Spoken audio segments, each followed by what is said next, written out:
अंक के विषय में हम बताते हैं। हाँ, रूपक के जो 10 भेद हैं उसमें अंक मतलब क्या, इसके पहले क्या चल रहा था? इहामृग के बाद अंक। तो अंक क्या है? कहा उत्सृष्टकांक एक अंको नेतारा प्रकृता पराहा। पुष्टिकांक अंक में एक ही अंक रहता है, उसमें साधारण बहुत से मनुष्य नेतारा माने नायक होते हैं। अरसो अत्र करुणा स्थायी बहु स्त्री परि देवितम प्रख्यात मिति वृत्तंच कबीर बुद्धिया प्रपंचयेत। और इसमें अस्थाई जो रस होता है वो करुण रस होता है, ठीक है।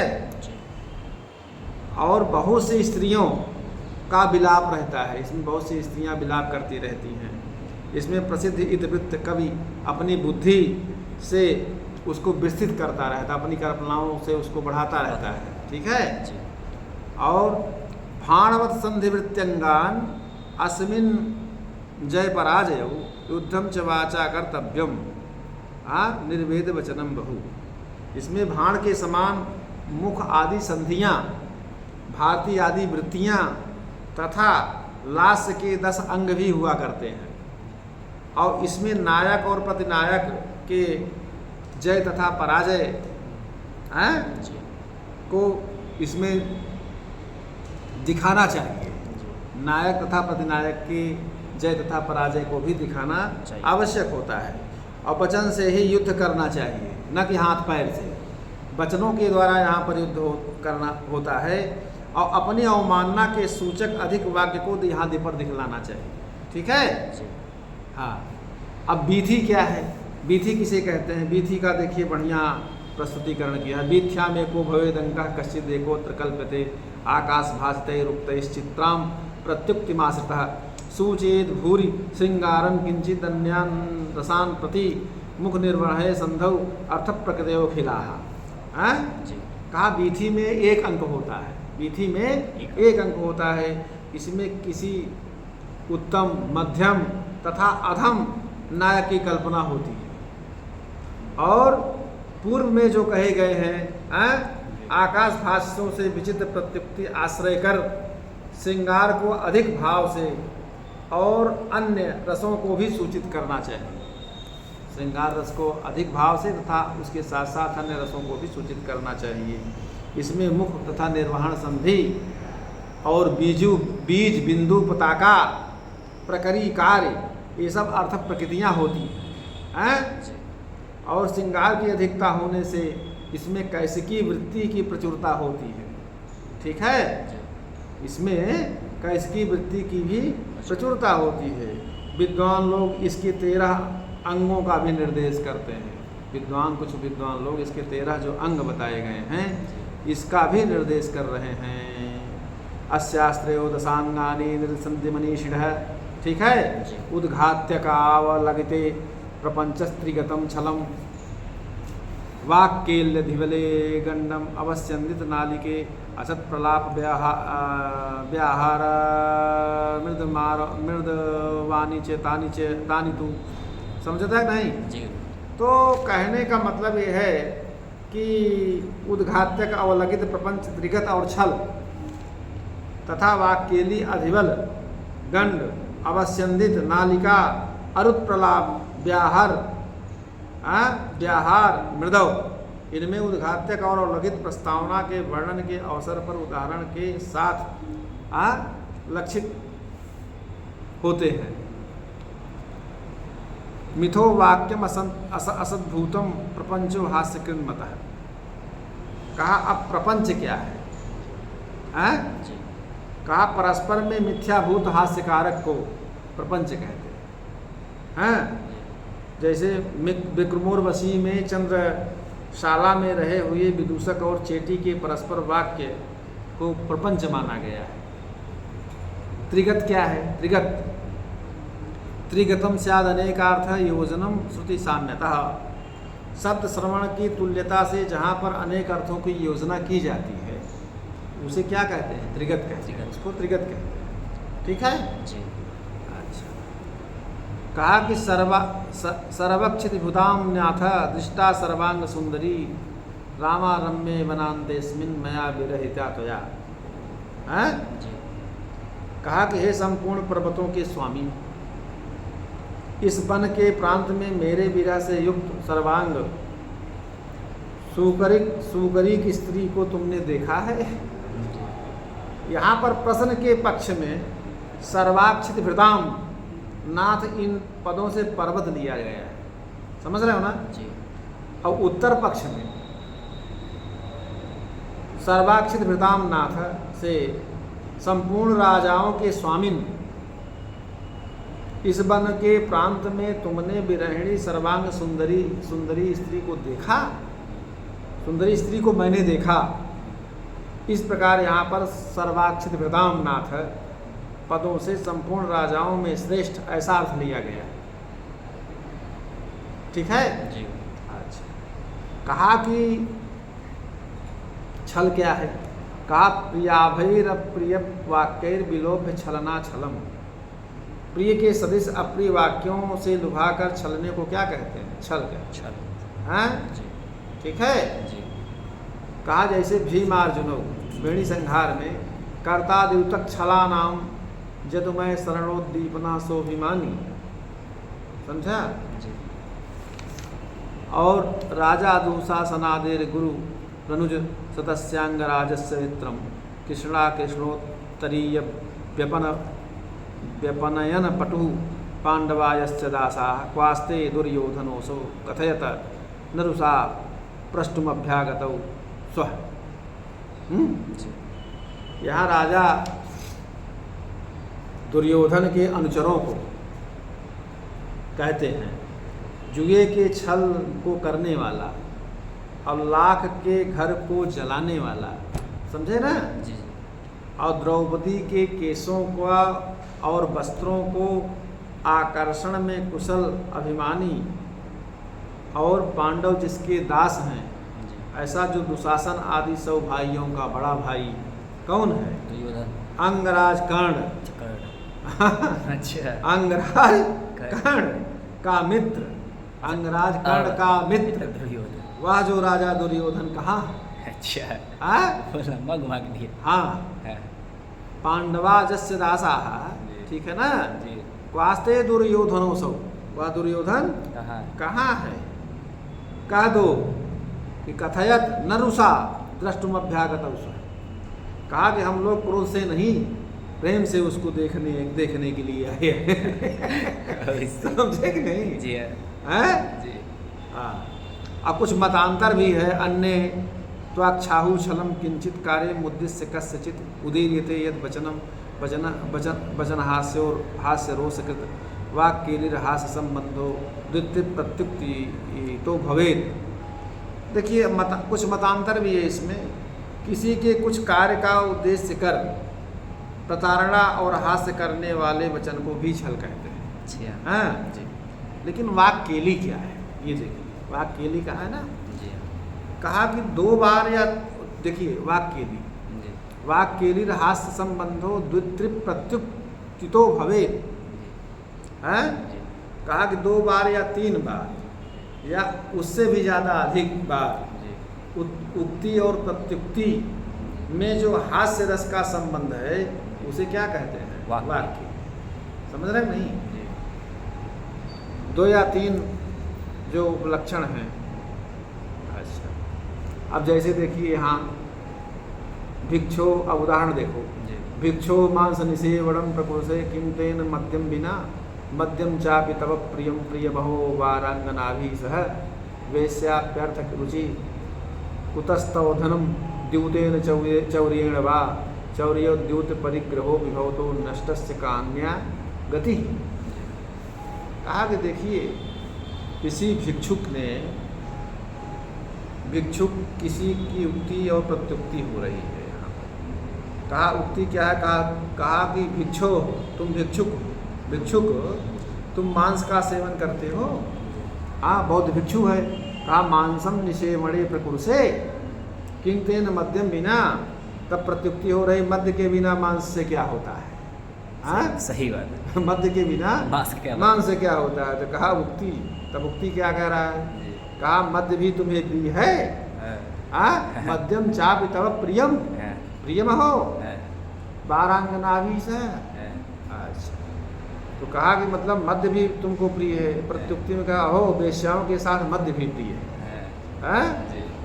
तब उक्ति वेश्या तो धन के मात्रा का अनुराग रखने वाली होती है। वेश्या पर्थ रुचि कुतस्तव धनम द्युतेन चौरेण वा। और तुम्हारे पास धन कैसे आया? कहा या तो जुए से आया या तो चोरी से आया। समझा कि नहीं? तब उक्ति कह रहा है तो मतलब चौर्य द्युत परिग्रहो विभव, तो इसका मतलब चोरी और जुआ भी क्या नाम से तुम करते हो? जुआ खेलना और चोरी करना भी तुम इसका भी सेवन करते हो। तब प्रत्युक्ति का भ्रष्ट पुरुष का और क्या उपाय?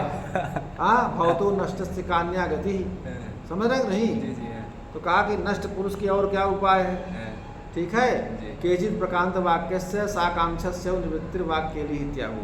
कुछ लोग, कुछ विद्वान इस तरह के कहा आकांक्षा तो आरब्ध वाक्य की निवृत्ति को वाक्यली कहते हैं। और कुछ विद्वान अनेक प्रश्नों को एक उत्तर देने को वाक्यली कहते हैं। अन्य च अनेकस्य प्रश्नस्य एकम उत्तरम। अनेक प्रश्न हो, जब एक उत्तर उसका सारे प्रश्नों का दे दिया जाए तो उसको वाक्य। ठीक है। कहा अन्योन्य वाक्याधिकोक्ति स्पर्धया अधिबलम मतम। ठीक है। अधिबल क्या है? कहा स्पर्धा, संघर्ष में परस्पर में आधिक्य की युक्ति को अधिबल कहते हैं। यथा वज्रनाभ में अस्य वक्षा क्षणे नैव निर्मथ्य गदया नया लीलयोन मूलयाम्य स भुवनद्वय मध्यवः। कहा कि देखिए यह प्रद्युम्न के वक्षस्थल माने छाती को इस गदा से लीलिया माने खिलवाड़ से ही मैं मथन कर तुम्हारे दोनों लोकों पृथ्वी और पाताल को मैं यह उन्मूलित कर देता।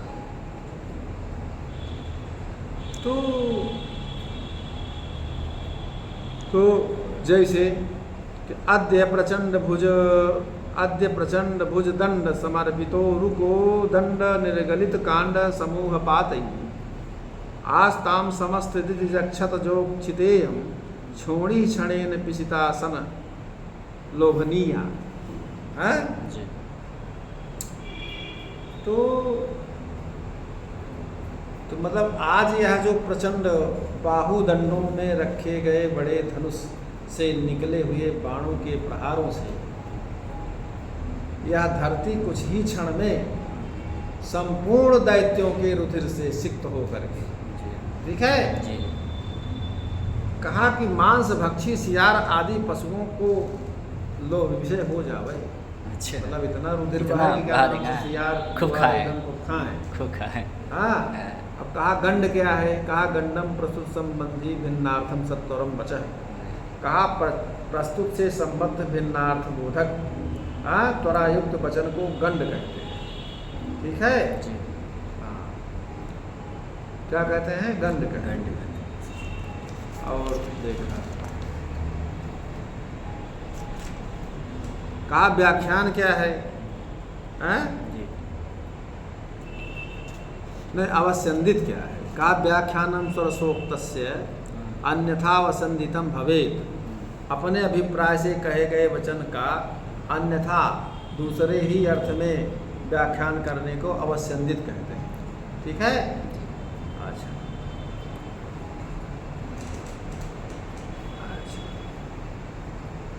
तो कहा कि अब नालिका क्या है? नालिका कहा कि प्रहेलिकयो हास्य न युक्ता भवति नालिका। हास्य से युक्त प्रहेलिका, पहेली को नालिका कहते हैं। ठीक है। कहा असत प्रलापो यद्वाक्य असंबद्धम तथोत्तरम अग्रहणतो मूर्खस्य पुरो यच्च हितम वचः। असत प्रलाप क्या है? कहा असत प्रलाप के क्या नाम से 3 भेद बताए गए। कहा जो वाक्य से असंबद्ध है, दूसरा इसी तरह जो उत्तर भी असंबद्ध हो, तीसरा ग्रहण न करने वाले मूर्ख को जो हित का वचन कहा जाता है वह भी असत प्रलाप। मतलब आप मूर्ख को उपदेश करिए, कुछ ग्रहण ही नहीं करे, वो सत्य प्रलाप है ना। मतलब हाँ। तो पहला इसमें जो असत प्रलाप है हाँ? अच्छा देखिए क्या है, अलकुल मंजुल केसी परिमल बहुला रसावहा तन्मी किसलय पेसल पाणी कोकिल कल भाषिणी प्रियतमा में। है कहा भ्रमर समूह के समान सुंदर केसों वाली, साकार वल्ली पक्ष में भ्रमर समूह रूप सुंदर केसों वाली, अप्रचुर सुगंध वाली, अनुराग वाली।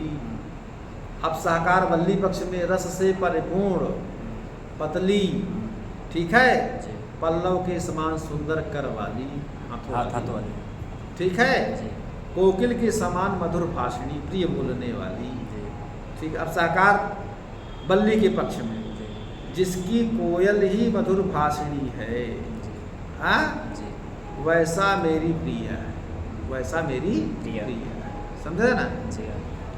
तो वैसे ही असंबद्ध उत्तर में असत प्रलाप कोई भी जान लेना चाहिए, ठीक है। कहा कि देखिए व्याहार का है, कहा व्याहारो यद परस्यार्थ हास्य क्षोभकरम वचन, दूसरे प्रयोजन के लिए हास्य और क्षोभ करने वाले वचन को व्याहार कहते हैं, ठीक है। कहा कि मृदव का है, दोषा गुणा गुणा दोषा यत्र स्युर्मिद मार्दोम हितत। कहा कि जहाँ पर दोष गुण और गुण दोष हो जाते हैं वह मृदव है, वह क्या है, मृदव, ठीक है। कहा कि क्रम से देखिए प्रिय जीवितता प्रिय जीवितता कौर्यम निःस्नेहत्वं कृतज्ञता भूयस्तदर्शनादेव ममैते गुणताम गजा है। कह रहा कि आपके विरह में जीना जो पूर्णता है, आपके विरह में भी मेरा जीना जो अनुराग दृढ़ता है, अब आपके विरह में मेरा जीना जो कृतज्ञता है, ये सब दोष फिर आपके दर्शन से ही गुण भाव को प्राप्त हो गए हैं। तस्यास्तद्रूप सौंदर्यम भूषितम यौन श्रिया सुखैकायतनम जातम दुखायैव ममाधुना। यहाँ पर दोष भी गुण हो गए। तारुण्य की शोभा से अलंकृत उस नायिका का वह आकार और सौंदर्य उस समय संजोग काल में मुझे सुख मात्र का एक कारण हुआ, अभी विरह काल में दुख के लिए ही हो गया। बैठ जाओ, ठीक है। कहा प्रहसन क्या है, बैठ जाओ। प्रहसन क्या है, कहा कहा भाणवत संधि सध्यंग्य लास्यांगांकैर विनिर्मितम भवेत् प्रसन्नम वृत्तम निंद्यानाम कविकल्पितम, ठीक है। कहा भाण के समान संधि और संधि के अंग, लास्य के अंग तथा अंग से भी रचित कवि कल्पित निंदनीय जनों के चरित्र का को जहाँ पर दिखाया जाता हो, उनको परिलक्षित किया जाता हो, उसे क्या कहते हैं, प्रहसन। प्रहसन ना। कहा अत्र नारभटी नापी विस्कंभक प्रवेशक अंगी हास्यस्तत्र वीथ्यांगानाम स्त्रीनबा। इसमें आरभटी वृत्ति तथा विस्कंभक आदि प्रवेशक नहीं होते हुआ करते हैं। इसमें हास्य रस प्रधान होता है। इसमें कौन सा रस, हास्य रस प्रधान होता है। वीथी के अंगों की स्थिति भी इसमें नहीं रहा करती। 13 जो अंग है। और क्या हो, तपस्वी भगवत विप्र प्रभृति स्वत्र नायक एको जत्र भवेद दृष्टो हास्यम तक शुद्ध मुच्यते। तपस्वी, ब्रह्मचारी, सन्यासी आदि, ठीक है, ब्राह्मण, इनमें से कोई एक नायक हुआ करता है। इनाई की चाहे जगह बैठाए गए, ठीक है। इसके शुद्ध, संकीर्ण और विकृत, ये 3 शुद्ध प्रहसन के भेद होते हैं। प्रहसन के 3 शुद्ध भेद कौन है, शुद्ध, संकीर्ण और विकृत। ये 3 प्रकार के प्रहसन होते हैं। और जहाँ पर धृष्ट नायक होता है उसे शुद्ध हास्य कहते हैं। संकीर्ण प्रहसन क्या है, आसित कंचन जन्म संकीर्ण मिति तद्विदु। धृष्ट से भिन्न किसी पुरुष का आश्रय कर जो प्रहसन किया जाता है उसे संकीर्ण प्रहसन कहते हैं। जैसे उदाहरण संकीर्ण प्रहसन का कहा धूर्त चरित, धूर्त चरित। कहा वृत्तम बहुनाम धृष्टानाम संकीर्णम के चिदुचिरे तत्पुनर्भवती दैंकम अथैवांक निर्मितम। समझ रहे हो ना? कहा कुछ मतांतर में ये भी कहा है संकीर्ण प्रहसन को, कुछ आचार्य ऐसा भी बोलते हैं कि धृष्ट नायक के चरित्र को संकीर्ण प्रहसन भी कहते हैं। उसमें 2 अंक तथा 1 अंक ही निर्मित हुआ करता है।